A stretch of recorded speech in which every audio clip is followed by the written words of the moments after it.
saya Friska Lasmaria Veronica Silalahi, NIM 2016-210089. Di sini saya akan menjelaskan tentang bauran promosi tradisional, yaitu ada 5, yaitu produk, kedua iklan, ketiga penjualan, keempat hubungan masyarakat, kelima promosi penjualan.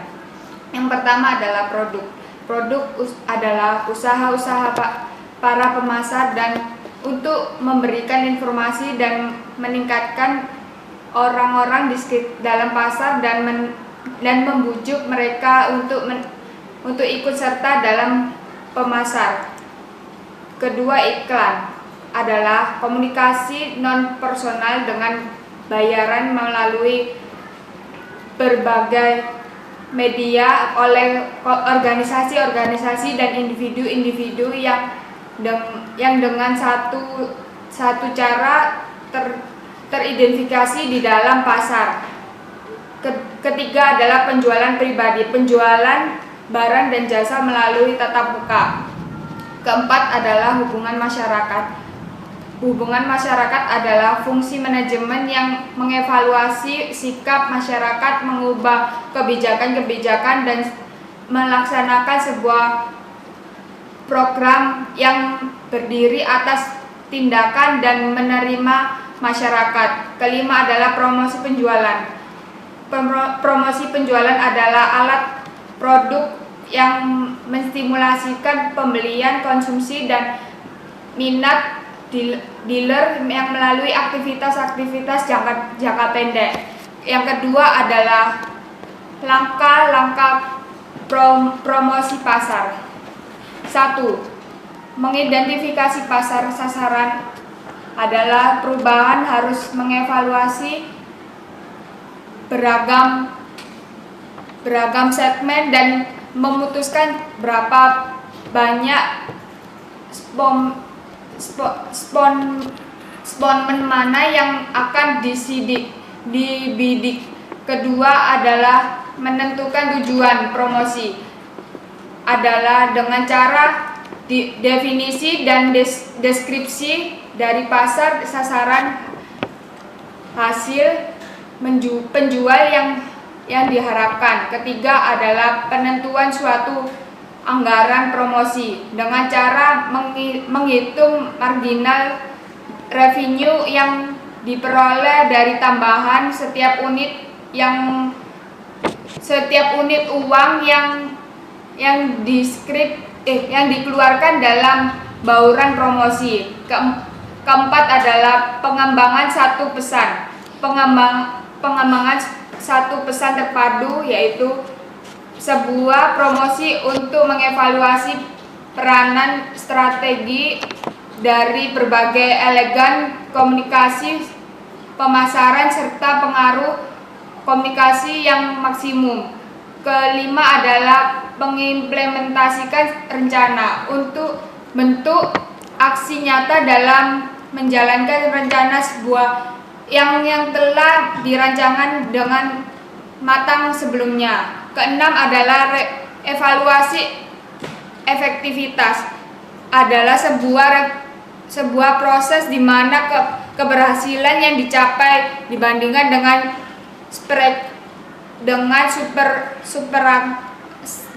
seperangkat keberhasilan yang diharapkan. Sekian dari presentasi kami. Sekian presentasi dari saya. Selanjutnya akan dijelaskan oleh rekan saya. Terima kasih atas kesempatannya. Nama saya Thalia Betari Carlinda, NIM 2016-210091. Di sini saya akan menjelaskan tentang tujuan pemasaran terpadu. Yang pertama yaitu membangun ekuitas merek. Yang dimaksudkan dengan ekuitas merek itu sendiri adalah nilai tambah yang diberikan pada produk dan jasa. Ekuitas merek dapat terlihat dalam cara konsumen berpikir dan bertindak dalam hubungan dengan merek dan juga harga. Jadi, dalam membangun ekuitas merek sangat dibutuhkan oleh produsen agar produk atau jasa yang ditawarkan oleh konsumen dapat menarik banyak konsumen. Yang kedua yaitu menyediakan informasi. yaitu produsen harus menyediakan informasi mengenai barang atau jasa yang dipasarkan oleh konsumen. Tujuannya adalah agar konsumen mengetahui kegunaan atau fungsi dari barang yang dijual atau dipasarkan oleh produsen. Dan juga bisa saja informasi mengenai harga barang tersebut pada saat ini. Misalkan saja produsen membuat perbandingan antara harga pada 1 bulan yang lalu dengan harga pada bulan sekarang. Yang ketiga yaitu mengelola permintaan dan membangun penjualan. Mengelola permintaan yaitu kita selaku produsen harus mengetahui permintaan barang atau jasa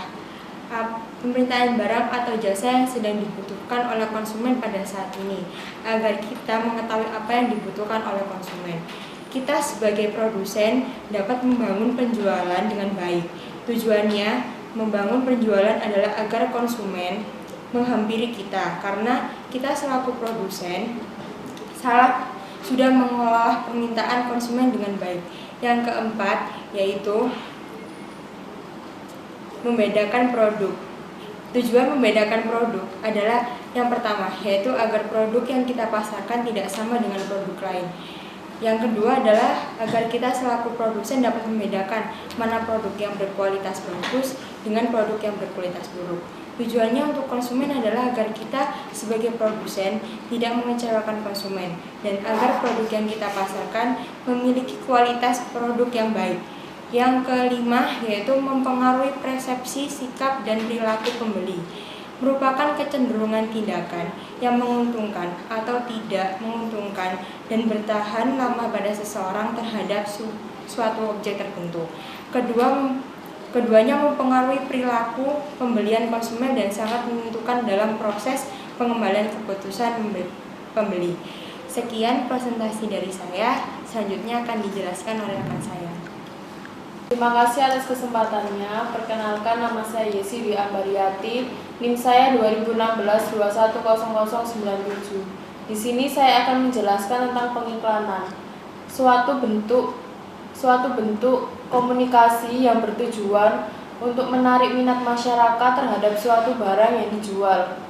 Yang pertama adalah media iklan.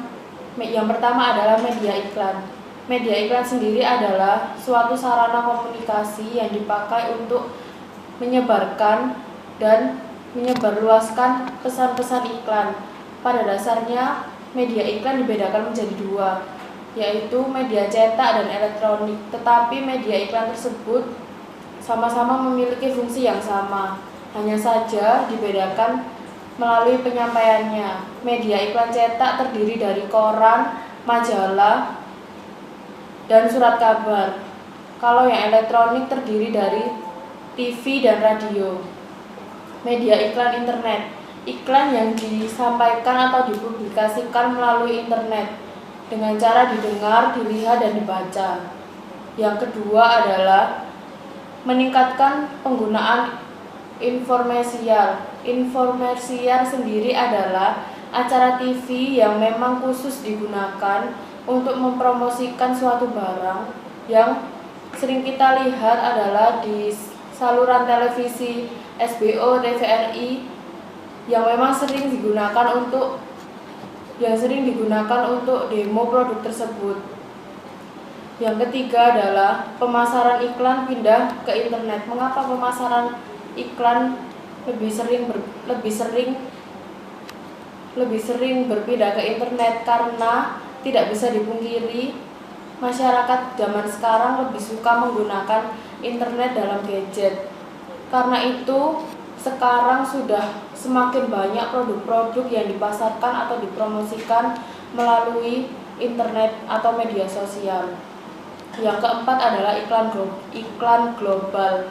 Menurut saya, iklan global adalah iklan produk yang promosinya mendunia, seperti aplikasi Shopee ID, Lazada, dan lain sebagainya. Banyak barang-barang yang dijual atau dikirim dari luar negeri, dan orang Indonesia dapat dengan mudah mendapatkan barang tersebut karena promosi atau iklan tersebut sudah global atau mendunia. Terima kasih. Selanjutnya akan dijelaskan oleh rekan saya.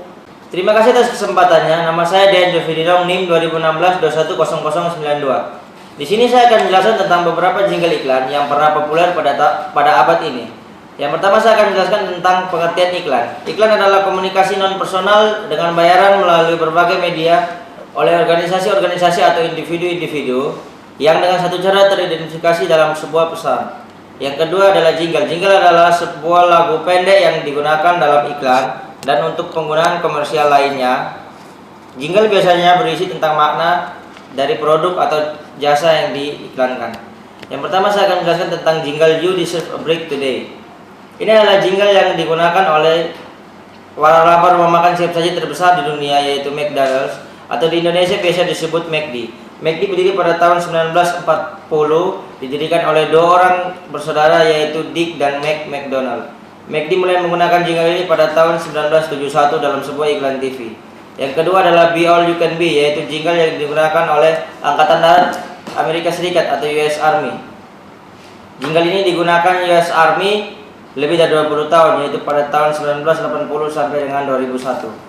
Yang ketiga adalah jingle Pepsi Cola Hide the Spot, yaitu jingle yang digunakan oleh perusahaan Pepsi Cola.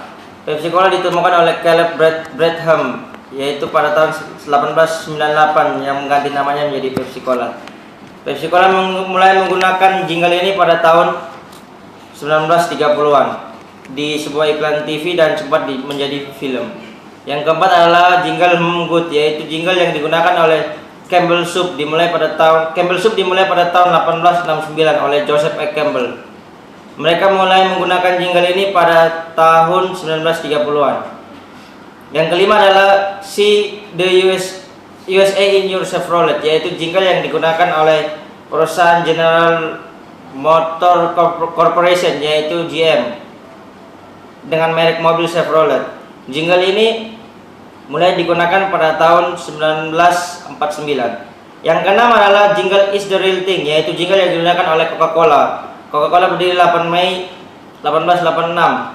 Mulai menggunakan jingle ini pada tanggal 8 Juli 1971. Yang berikutnya adalah "I Wish I Were an Oscar Mayer Winner", yaitu jingle yang digunakan oleh perusahaan daging yang bernama Oscar Mayer. Mereka mulai menggunakan jingle ini pada bulan September tahun 1962. Yang berikut adalah A Little Deep Do Ya, yaitu jingle yang digunakan oleh perusahaan Bryle Cream. Bryle Cream adalah perusahaan styleman atau biasa disebut pomade pertama yang ada di dunia. Mereka mulai berdiri pada tahun 1928 dan mulai menggunakan jingle ini pada tahun 1970-an di Inggris dan Kanada. Yang berikutnya adalah "Double Your Pressure, Double Your Fun", yaitu jingle yang digunakan oleh perusahaan Wrigley's, yaitu perusahaan permen Double Mint di Amerika Serikat. Mulai menggunakan jingle ini pada tahun 1959.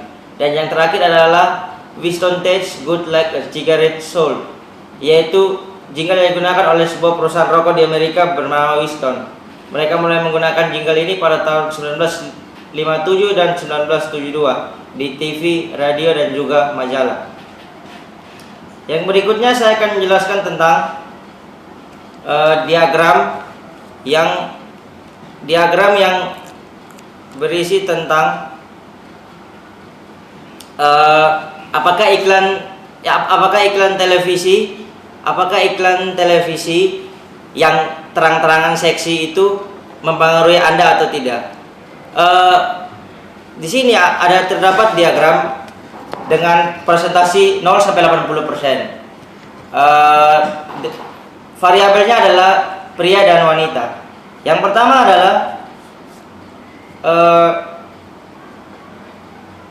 diagram yang pertama adalah yang setuju dengan iklan seksi mempengaruhi kita atau tidak. Untuk kaum pria presentasinya adalah 45% dan untuk kaum wanita adalah 24%. Yang kedua adalah kaum yang tidak setuju, yaitu dari pria 51% dan juga dari wanita 72%. Yang berikutnya adalah presentasi yang tidak tahu, yaitu pria 4% dan juga wanita 4%. Di sini kita bisa simpulkan bahwa iklan televisi sangat berpengaruh dalam kehidupan kita sehari-hari. Oleh sebab itu, kita harus menjaga kualitas diri kita agar tidak terpengaruh dengan iklan-iklan yang tidak senilai dengan norma yang diajarkan. Terima kasih. Selanjutnya akan dilanjutkan oleh teman saya. Terima kasih atas kesempatannya. Saya Amalia Tri Yuliani dengan NIM 2016210101. Di sini saya akan menjelaskan tentang diagram total pengeluaran langsung pengiklanan dari tahun 1996 sampai 2005. Pada tahun 1996, total pengeluaran langsung pengiklanan sejumlah 142,1% dan pada tahun 1997 mengalami sedikit kenaikan menjadi 153% dan seterusnya, dan pada tahun 2002 mengalami kenaikan yang cukup signifikan yaitu menjadi 231,4%, dan pada tahun 2004 mengalami kenaikan yang hampir tidak terlalu signifikan yaitu 263,7%, dan pada tahun 2005 menjadi 271%. Terima kasih dan akan dilanjutkan oleh rekan saya. Terima kasih atas kesempatannya. Nama saya Dias Kusumawardani, NIM 2016210096. Di sini saya akan menjelaskan tentang teknik-teknik promosi penjualan B2C, yaitu 1. Kupon. Penjual menyarankan pembeli untuk menyimpan atau mengumpulkan nota atau kupon pembeliannya.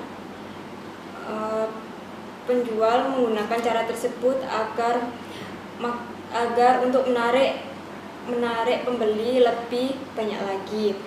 Biasanya penjual kebanyakan berupa toko-toko pengecer. 2. Bonus. Penjual menggunakan cara tersebut agar para konsumen tertarik dan membeli barang yang lebih banyak lagi. Contohnya beli 1 gratis 1.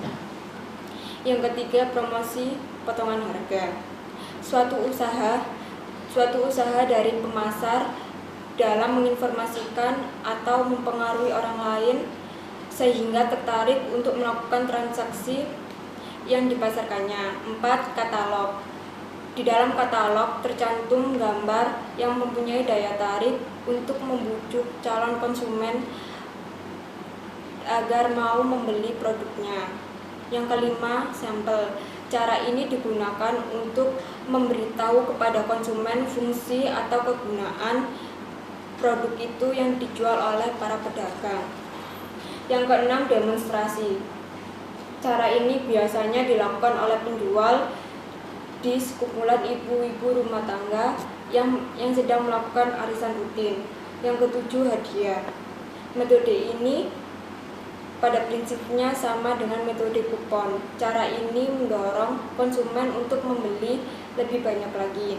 Yang kedelapan, event khusus. Sebuah event yang biasanya dilaksanakan untuk menarik pembeli kepada para konsumen terhadap produk tertentu yang akan ditampilkannya. Yang kesembilan, undian.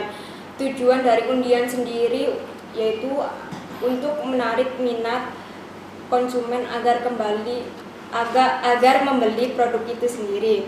Ke-10, lotre. Cara ini sama dengan halnya undian.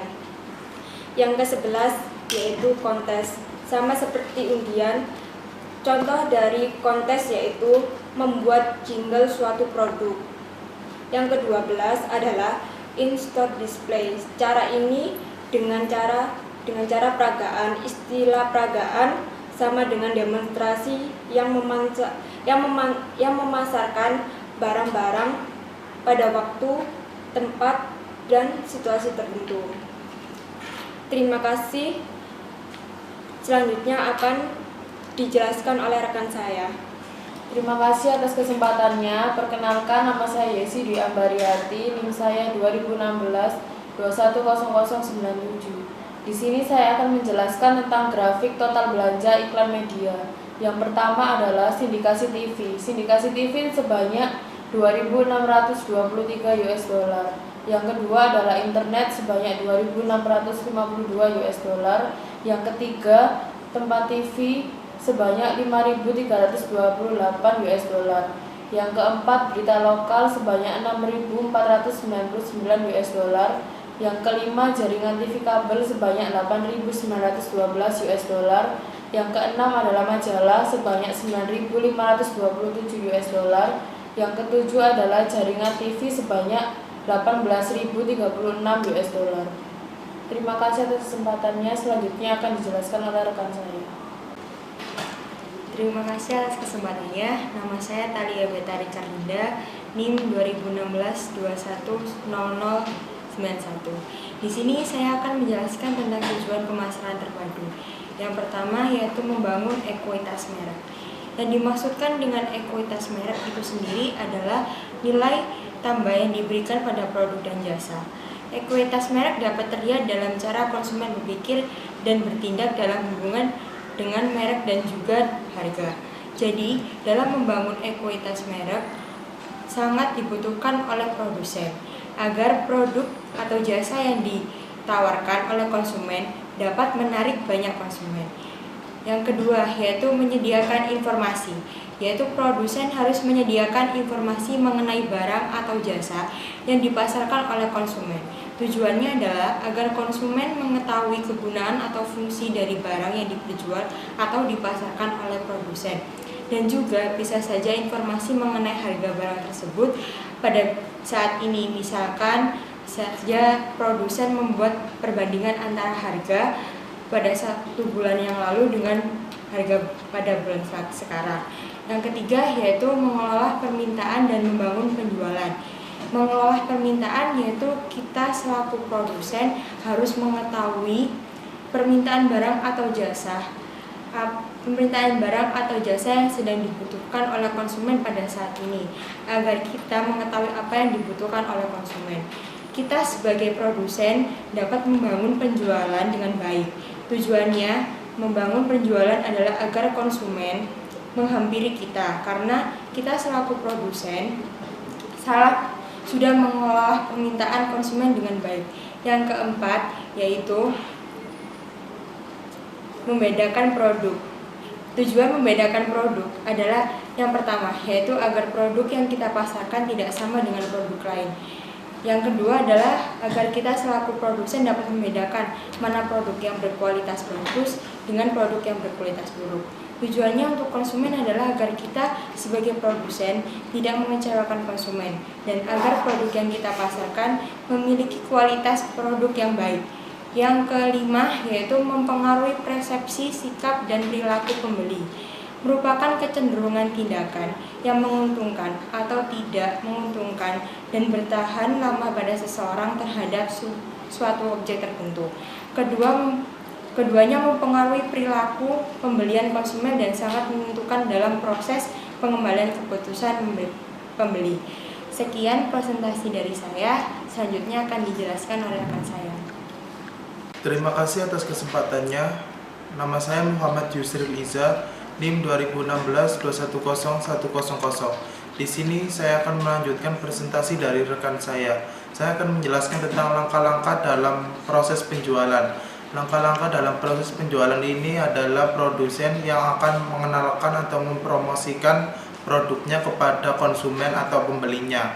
Cara terbaik untuk memahami penjualan personal yaitu dengan mengalami proses penjualan secara produk dan melihat apa saja yang terlibat yang terjadi di dalamnya.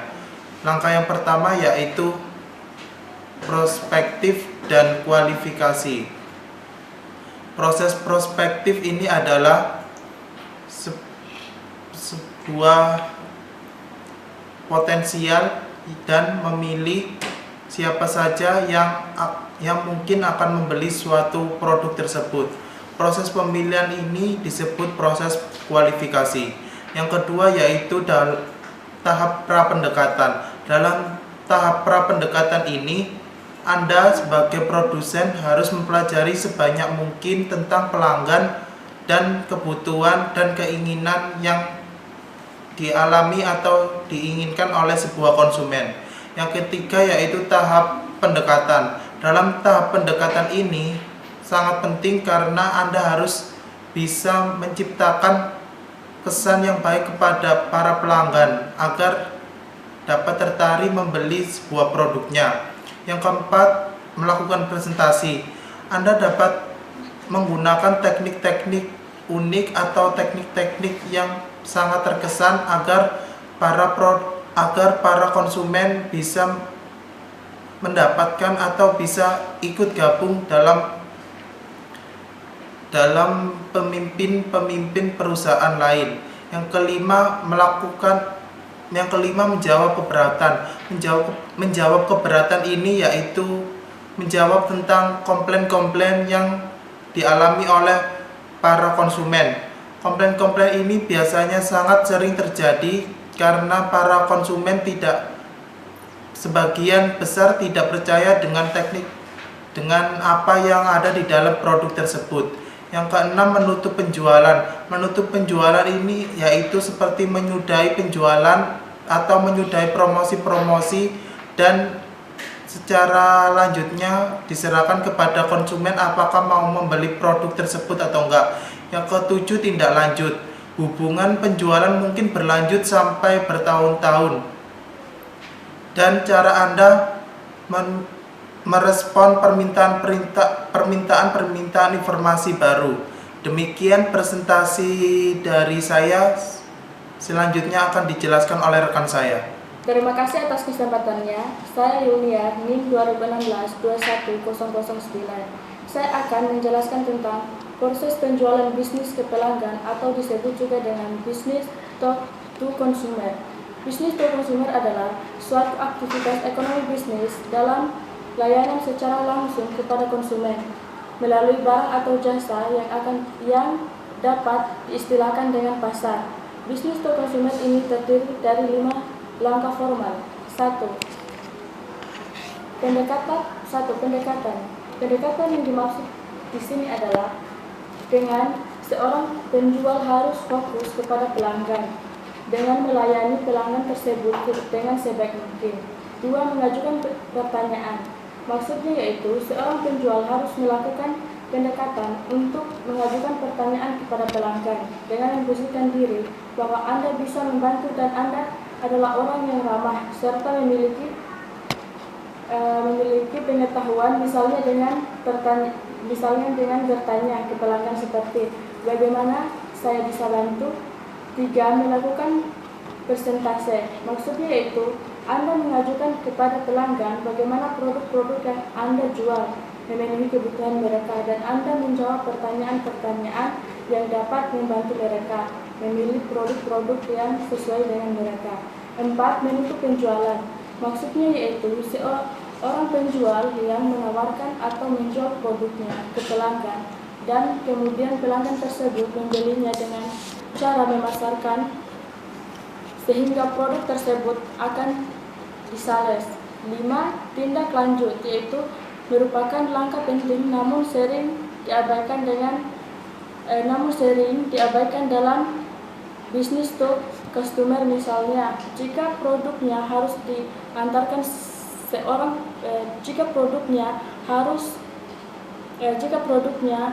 diantarkan, seorang tenaga penjual harus melakukan tindak lanjut agar dapat memastikan bahwa barang itu diantar sampai tepat tujuan.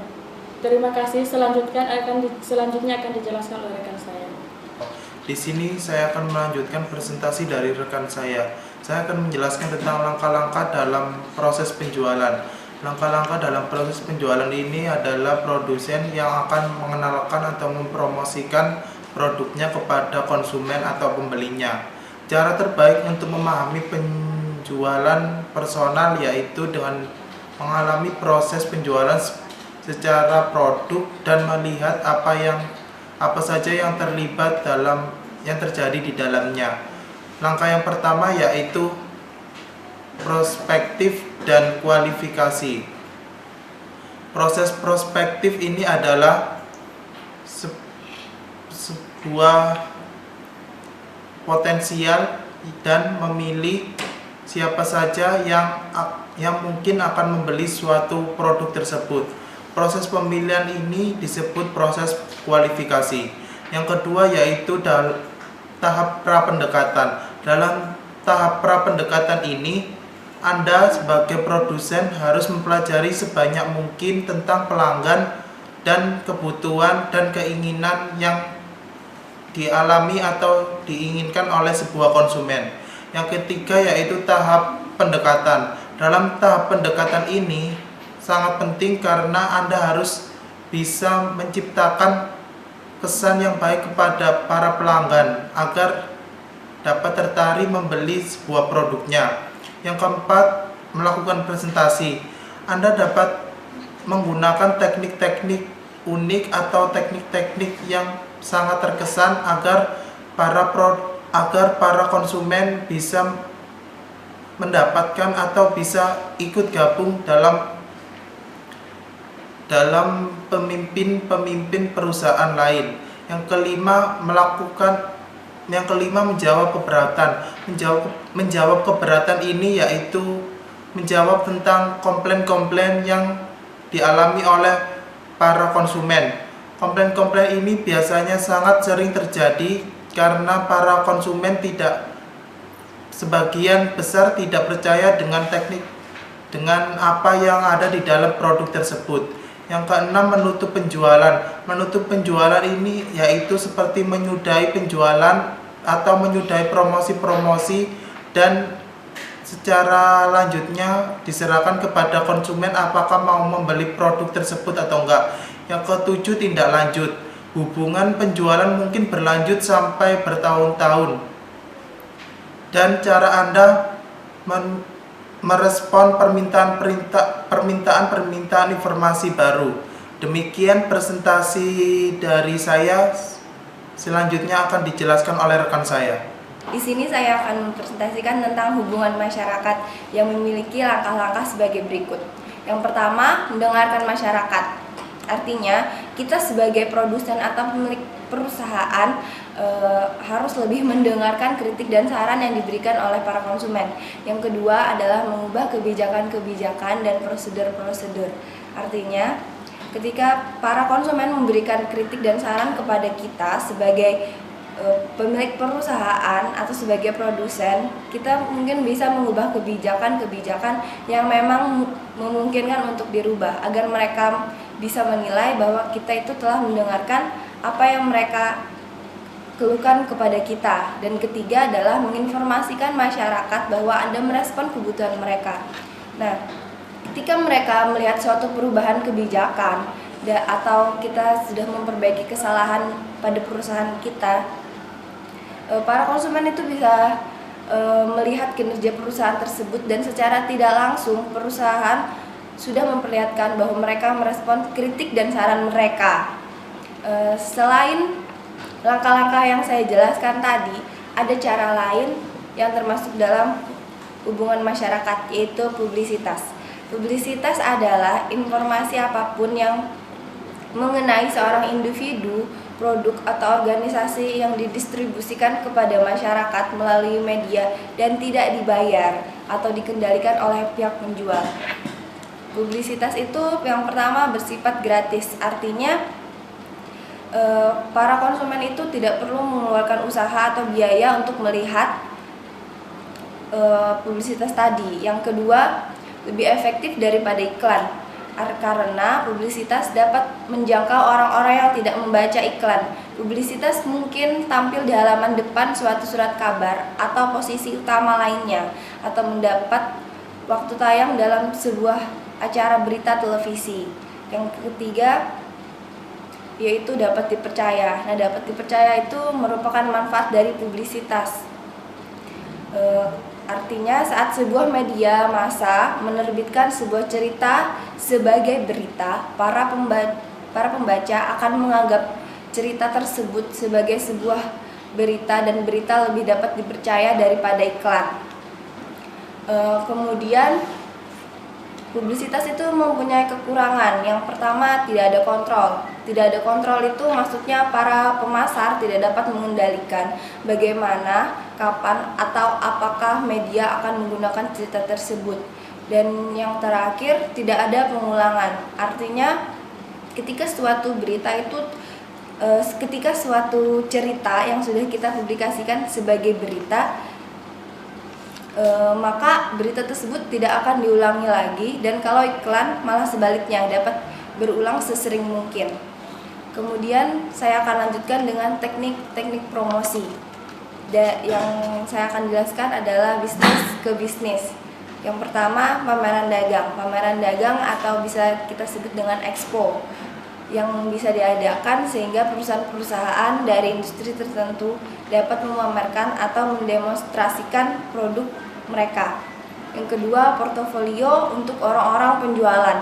Maksudnya promosi yang dilakukan dengan cara membagikan selebaran atau yang lainnya yang dilakukan oleh orang-orang bagian penjualan. Yang ketiga, penawaran atau pengurangan harga. Maksudnya di sini melakukan negosiasi harga yang sekiranya sama-sama menguntungkan oleh kedua belah pihak. Kemudian adalah katalog. Katalog itu artinya yang memuat suatu daftar yang terurut yang berisi informasi-informasi yang menyangkut dengan barang dan jasa yang kita jual. Kemudian yang terakhir ada konvensi. Konvensi di sini artinya kita mengadakan pertemuan dengan pihak pembisnis yang akan kita ajak kerjasama sehingga mendapatkan kesepakatan atau perjanjian. Terima kasih dan selanjutnya akan dilanjutkan oleh rekan saya. Di sini saya akan menjelaskan tentang teknik-teknik promosi penjualan B2C, yaitu 1. Kupon. Pembeli, penjual menyarankan pembeli untuk menyimpan atau mengumpulkan nota atau kupon pembuktiannya. Penjual menggunakan cara tersebut agar untuk menarik pembeli lebih banyak lagi. Biasanya penjual kebanyakan berupa toko-toko pengecer. Kedua, bonus. Penjual menggunakan cara tersebut agar para konsumen tertarik dan membeli barang yang lebih banyak lagi. Contohnya beli 1 gratis 1. Yang ketiga, promosi potongan harga. Suatu usaha dari pemasar dalam menginformasikan atau mempengaruhi orang lain sehingga tertarik untuk melakukan transaksi yang dipasarkannya. 4. Katalog. Di dalam katalog tercantum gambar yang mempunyai daya tarik untuk membujuk calon konsumen agar mau membeli produknya. Yang kelima, sampel. Cara ini digunakan untuk memberitahu kepada konsumen fungsi atau kegunaan produk itu yang dijual oleh para pedagang. Yang keenam, demonstrasi. Cara ini biasanya dilakukan oleh penjual di sekumpulan ibu-ibu rumah tangga yang sedang melakukan arisan rutin. Yang ketujuh, hadiah. Metode ini pada prinsipnya sama dengan metode kupon. Cara ini mendorong konsumen untuk membeli lebih banyak lagi. Yang kedelapan, event khusus. Sebuah event yang biasanya dilaksanakan untuk menarik pembeli kepada para konsumen terhadap produk tertentu yang akan ditampilkannya. Yang kesembilan, undian. Tujuan dari undian sendiri yaitu untuk menarik minat konsumen agar membeli produk itu sendiri. Kesepuluh, lotre. Cara ini sama dengan hanya undian. Yang ke-11 yaitu kontes. Sama seperti undian. Contoh dari kontes yaitu membuat jingle suatu produk. Yang ke-12 adalah in-store display. Cara ini dengan cara peragaan. Istilah peragaan sama dengan demonstrasi yang memasarkan barang-barang pada waktu, tempat, dan situasi tertentu. Terima kasih. Selanjutnya akan dijelaskan oleh rekan saya. Terima kasih atas kesempatannya. Nama saya Dianatul Aini dengan NIM 2016-210104. Di sini saya akan menjelaskan tentang tips menerbitkan kupon. 1. Kupon dapat digunakan sebagai terima kasih telah membeli atau berhenti dan kami coba. Website voucher diskon atau kupon memiliki konsep yang sederhana. Pemilik voucher diskon atau kupon sebagai penyedia jasa iklan produk dengan melakukan penawaran kepada pemilik produk untuk memasarkan produk mereka dengan harga yang lebih murah. Contoh, jika saya ingin mendapatkan kupon dari Zalora, maka saya harus menjadi anggota mereka. dan saya harus mendaftarkan diri untuk menjadi anggota resmi mereka. Jika saya sudah menjadi anggota resmi, maka saya harus membeli produk dari Zalora agar mendapatkan kupon. Dan selanjutnya pembelian yang saya lakukan akan mendapatkan diskon dengan harga yang lebih murah. 2. Nilai harus cukup untuk menarik pelanggan. Di sini maksudnya adalah para pembeli akan memilih perusahaan yang akan diyakini memiliki nilai pelanggan yang tertinggi, meskipun terbatas oleh biaya. Prosesi nilai terdiri dari keseluruhan kelompok manfaat dari perusahaan yang dijanjikan akan diberikan oleh perusahaan, seperti awet, keselamatan, kenyamanan, dan garansi yang panjang. 3. Menggunakan promosi kupon hemat. Dengan menggunakan kupon, Anda akan menghemat uang Anda, karena dengan menggunakan kupon, pembelian yang Anda lakukan akan mendapatkan potongan harga yang lebih murah. 4. Mendapatkan bantuan profesional untuk mendapatkan exposure yang maksimal. Ketika Anda mendapatkan layanan CEO, Anda memperoleh layanan yang membantu Anda lebih banyak mendapatkan exposure, dan sebagai hasilnya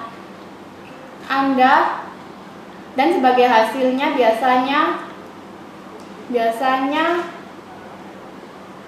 mencakup hal-hal seperti analisis kinerja. 5. Warna kode kupon untuk berbagai kelompok yang menggunakannya. Setiap produk pasti mempunyai warna tersendiri untuk kode kuponnya, seperti produk Altea. Mereka menggunakan warna oranye untuk kode kupon mereka. Selanjutnya saya akan menjelaskan slide yang kedua, data statistik kupon. Rata-rata nilai nominal yaitu 93 sen sama dengan 12.090 rupiah pada tahun 2004, dan 46 sen sama dengan 5.980 pada tahun 1990. Jumlah yang disimpan pada tahun 2004 yaitu 2,9 miliar US dollar, dan jumlah yang ditembus di Amerika pada tahun 2004 sekitar 3 miliar. Selanjutnya akan dijelaskan oleh rekan saya. Terima kasih atas kesempatannya. Nama saya Ranafi Oktaviani, NIM 2016-210105. Di sini saya akan menjelaskan tentang promosi penjualan. Maksudnya promosi penjualan ialah suatu alat promosi yang menstimulasi pembelian konsumen dan minat dealer melalui aktivitas-aktivitas jangka pendek. Dibagi menjadi 6. Yang pertama, melalui internal dan eksternal. Yang melalui internal, promosi lebih diterima sebagai alat penjualan yang efektif, dan manajer produk di bawah tekanan untuk meningkatkan produk penjualan. Yang eksternal, jumlah merek bertambah, pesaing lebih menggunakan promosi, dan konsumen semakin berorientasi harga. Yang kedua, melalui sampling. Suatu alat promosi bagi sebuah perusahaan memberi konsumen contoh kecil dari produk secara gratis. Yang ketiga, melalui promosi mulut ke mulut. Suatu alat promosi yang melibatkan orang-orang untuk memberitahu orang-orang lainnya mengenai produk yang mereka beli. Yang keempat, melalui viral marketing atau swag. Digunakan untuk menjelaskan apa saja melalui membayar orang untuk menjelaskan hal-hal yang positif di internet, hingga membuat rencana yang bertingkat di mana konsumen memperoleh komisi untuk mengarahkan teman-temannya ke situs web. Yang kelima, melalui blogging, sebuah buku harian online yang seperti halaman situs tetapi lebih mudah dibuat dan diperbarui dengan cara memposting teks, foto-foto, atau link ke situs-situs lainnya. Yang terakhir, melalui podcasting, satu sarana yang mendistribusikan program-program audio dan video melalui internet yang membebaskan para pengguna, pelanggan, dan jumlah file, dan lalu mendengarkan atau menonton barang-barang pada waktu mereka pilih. Selanjutnya saya akan menjelaskan tentang menempatkan itu semua bersama-sama melalui push strategi. Yang pertama, meyakinkan grosir dan pengecer untuk saham dan menjual. Penggrosir biasanya mengatur, menyusutkan, dan memperingatkan barang-barang di tempat luas, jumlah besar, dan dipak kembali dan didistribusikan kembali di tempat yang kecil. Yang kedua, produsen menggunakan iklan, penjual pribadi, promosi penjualan untuk meyakinkan perantara. Maksudnya, para perantara grosir dan peribel agar mau untuk menyimpan persediaan dan untuk menjual barang dagangannya tersebut. Yang ketiga, ide adalah untuk mendorong produk melalui sistem distribusi ke toko. Ide-ide yang ditawarkan untuk menciptakan dan untuk meningkatkan pertukaran manfaat dengan pasar sasaran dan upaya untuk mencapai tujuan organisasi melalui pull strategi. Yang pertama, iklan berat dan upaya promosi penjualan. Usaha-usaha iklan dan promosi penjualan besar-besaran ditunjukkan kepada konsumen, sehingga mereka akan meminta produk dari para peritel. Yang kedua, diarahkan pada konsumen sehingga mereka akan meminta produk dari pengecer. Adanya permintaan produk, pemilik toko akan memesannya dari para perantara, pada gilirannya akan memesannya dari produk. Yang ketiga, produk yang ditarik ke bawah melalui sistem distribusi.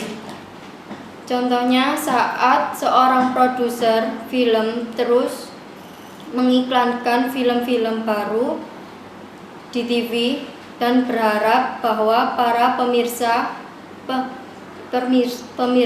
akan meminta film-film itu diputar di bioskop. Sekian presentasi dari saya. Selanjutnya akan dilanjutkan oleh rekan saya. Sekian presentasi dari kami. Jika ada salah kata, saya mohon maaf dan assalamualaikum warahmatullahi wabarakatuh.